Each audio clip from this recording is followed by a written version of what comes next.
Riot prepares its monster preseason patch, Hi-Rez doles out some SWC content, Nexon makes preparations for G-Star 2016, and Elsword ends up in a load of hot water.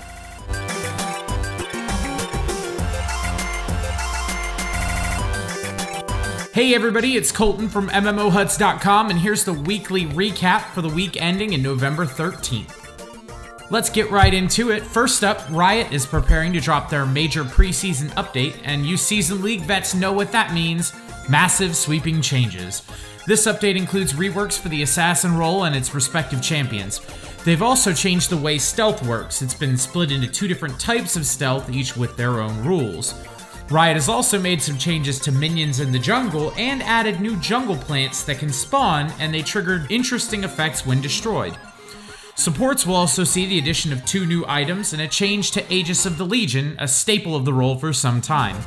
There's really too many changes to go into much detail here, but you can check the link in the description for the complete patch notes.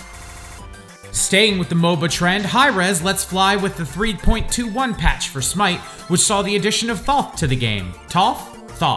This guy.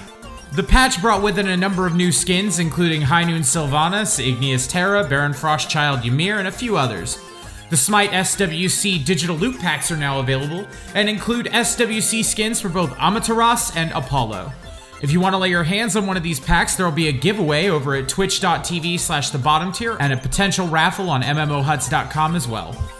As with League, there are a number of item changes here, and there's really too many to cover in depth. For the full patch notes, check out the link in the description. Gwent is in closed beta now, and while it still requires a key to access, CD Projekt has been ramping up the distribution quite a bit, so make sure you sign up now, as it should be pretty easy to get one and get in on this pretty awesome little card game. They're sending keys out just about every day now.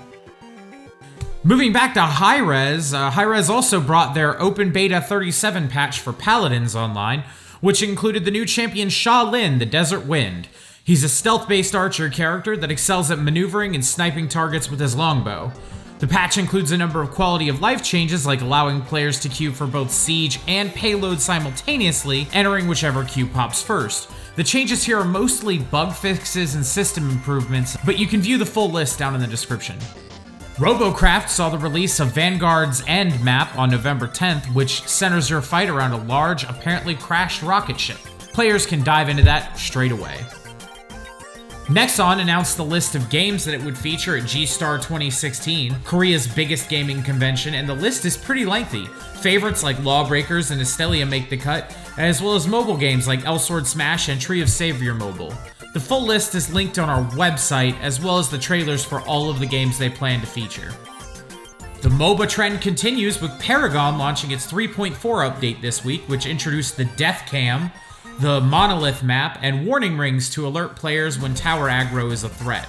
There are a few other miscellaneous bug fixes and improvements to the AI for things like jungle mobs and death animations. This update is focused on overall experience and polish, and you can check the full patch notes over on MMOHuts.com.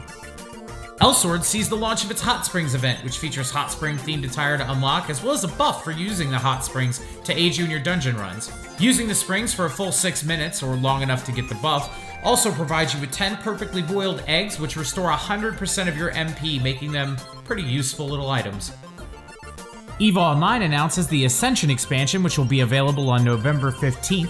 It adds a free-to-play mode called Clone States, where you can play for free as long as you want with certain restrictions on your account. It also includes a new player experience, which makes it easier than ever for your friends to jump in and learn how to play the game. And they've also added new engineering complexes, ships, command bursts, and a slew of other new features, which you can check out in the description below. Finally, Vainglory sees the introduction of a new hero in Flicker. Flicker's a stealthy champion who specializes in ambushing and providing camouflage for his whole team. He can set deadly traps as well, and looks to be a pain in the ass to deal with. Head on over to MMOHuts.com to view the full hero spotlight. Well, that'll do it for now. Make sure you subscribe and keep it locked on MMOHuts.com for all the latest gaming news and reviews.